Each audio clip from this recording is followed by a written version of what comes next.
In Chapter 10, we're switching from accounting for a service company to accounting for a merchandising company.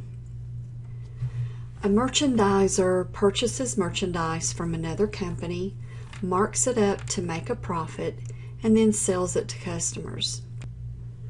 Merchandisers can be retailers or wholesalers.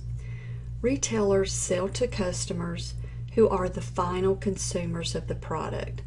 Under many state laws, like in Georgia, the final consumer must pay the sales tax on the product.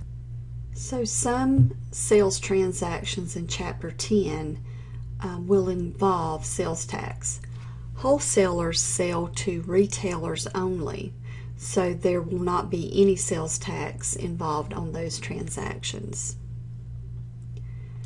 Sales may be for cash, for which no credit is extended, or a sale may be on credit or on account. Typically, the source documents used for a sale is a sales ticket or a cash register receipt. So these are the documents typically used to enter sales in the accounting records. The revenue account that we're going to be working with is the sales account instead of the fees account that we used while we were learning about a service business.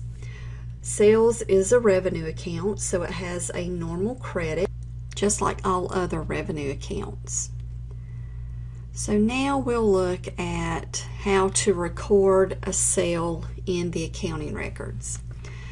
So, of course, sales can be for cash or on account. In this case, we've got a cash sale, and that's simply recorded by debiting cash and crediting sales. And notice this one is without sales tax. To record a sale on account, we're going to debit accounts receivable and credit sales. And notice out to the right of accounts receivable, we're going to indicate our customer, because in this chapter we're going to keep up with how much each customer owes us using the accounts receivable ledger that we'll get to a little later. Now, as I mentioned before, many states, or probably all states, charge sales tax, and it's collected from customers by the seller, and the seller later pays the appropriate tax to the state government. So in Georgia, the retailers collect the sales tax on behalf of the state, and then in Georgia we have until the 20th of the following month to deposit those taxes and to complete the sales tax report for the previous month. The sales tax payable account is where we keep up with how much we owe to the state government. It is a liability account because it is an amount owed.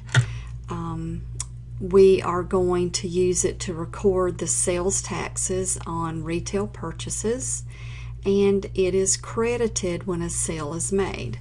So here is an example of a sale on account with sales tax. So as before, we debit accounts receivable and credit sales, and we're also crediting sales tax payable for the amount of tax. When making this entry, it's important to remember that only the price of the merchandise goes in the sales account. We don't want to mix anything else in that account. The sales tax payable, of course, holds only the amount of tax, and then the amount received from the customer, the accounts receivable, is debited for the total of the two. Because as you know, when you purchase merchandise yourself, you, the customer, pay both the amount of sales and the sales tax. Of course, if you have a business that sells anything, you're going to have to deal with sales returns and possibly allowances as well.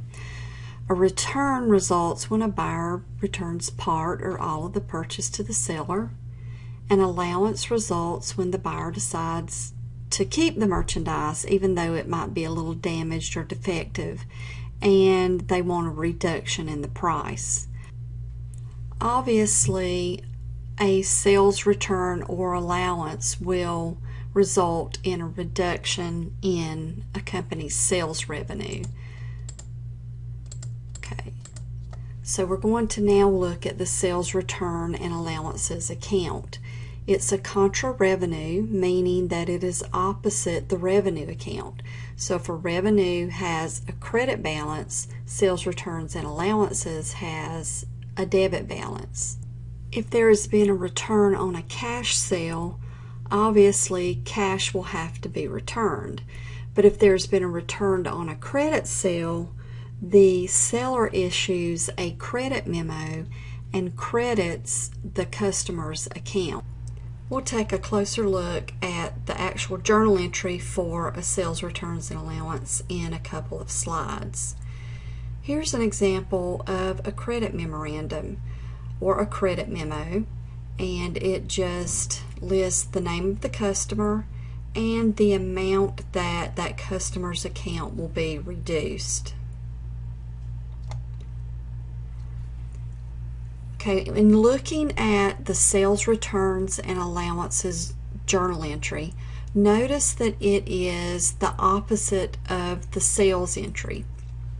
In the sales entry, we debited accounts receivable, credited sales tax payable, and credited sales.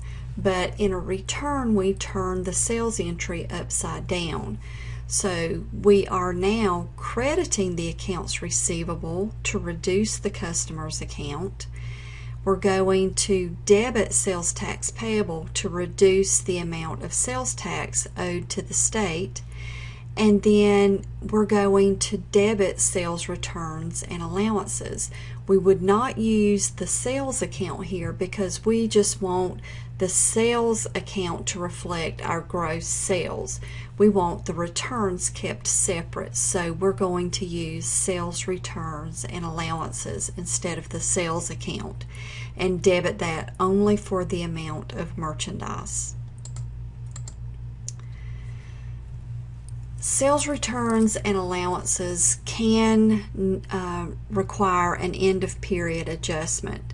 So at the end of the year, there have been sales made for which there may be a return. And in the end of period adjustment, we are going to account for what we think our returns will be for our current year. So that is simply done with a debit to sales returns and allowances and then a credit to customer refunds payable. And what we're trying to do with this entry is keep the sales returns and allowances in the same fiscal period as when the sale actually occurred. So we don't want the sales returns and allowances for a 2021 sale to be recorded over in 2022. Okay, we're going to look next at sales discounts. These are discounts granted to credit customers for paying their bill faster or for prompt payment. It is also, like sales returns and allowances, a contra revenue, which means it is opposite the revenue account and it has a normal balance. And it's also reported as a deduction from sales on the income statement. Here are the credit terms for an invoice or some examples. So notice here we've got 210 net 30. If you see these terms at the top of an invoice, this means that the customer gets a 2% discount off the sales price if they pay their bill within 10 days of the invoice date. Otherwise, the total amount due is going to be due in 30 days. In this one, a 1% discount is offered if the customer pays in 10 days. In the third one, a 2% discount is offered if the payment is paid by the end of the month. Otherwise, the total amount is going to be due in 60 days. And then in the last one, a 3% discount is offered if paid within 10 days after the end of the month. That's EOM. Or the full amount is going to be due in 60 days. What the seller is trying to do with these small discounts is encourage the buyer to pay their bill more promptly. So the sooner that the seller can get their money back out of their inventory, the sooner they can invest it in more inventory and of course make more sales. So this is what a sales discount looks like journalized. So we've got merchandise sold for $100 with credit terms of $210 net 30, and cash is received within the discount period. So of course, when the sale is initially made, we're going to debit accounts receivable credit sales for the $100. We have no idea at this point if the customer will pay within the discount period or not. Now in number 2, it looks like the customer has paid within the 10-day discount period. So 2% of 100 is $98. Now remember, it's just 2% of the sale amount. If there were any sales tax involved, you would not apply the 2% to the sales tax portion, only to the amount of the sale. So we've got a debit to cash for $98 because that is the amount that we'll be receiving. The sales discount is going to be debited for $2, the amount of the discount, and then the accounts receivable account will be credited for the full amount. It's important that you remember that you offset whatever went into accounts receivable once the bill has been paid in full. And it was paid in full, so make sure and credit for the full 100, not the 98. If you just credited for 98, it would look like the buyer still owed $2 on his account when actually it was completely satisfied. All right, let's look at what the top of your income statement is now going to look like. Before, when we were dealing with a service company, the revenue account simply said service fees or delivery fees, and we had one line and that's all we had to deal with. With a merchandising company, it's a little bit different. So the very top revenue section is going to list sales at the gross amount, and that should be what's in the sales account. We'll subtract the balance in the sales returns and allowance account, and then subtract the sales discounts. So what we've done here is just added up the two reductions, totaled them and placed them under the gross sales, and then subtracted to get net sales of $41.50. Remember, when you're working with the word net, that means two numbers have been subtracted to come up with that final figure. So our net sales is going to be really important in calculating the amount of gross profit for our merchandising company. We mentioned earlier that we were going to be keeping up with the amount that each customer owes us. So we're going to be doing that in the accounts receivable ledger. The accounts receivable ledger is simply a subsidiary ledger with a controlling account, which is the accounts receivable account. That just means that the subsidiary ledger is a detail of the balance that's in the accounts receivable account. So all credit customers will have their own accounts receivable ledger. And since this is an accounts receivable ledger, its normal balance will be a debit. Okay, now we're going to look at posting to the accounts receivable ledger. So when we make a journal entry to accounts receivable, whether it's a debit or a credit, we're going to be posting twice.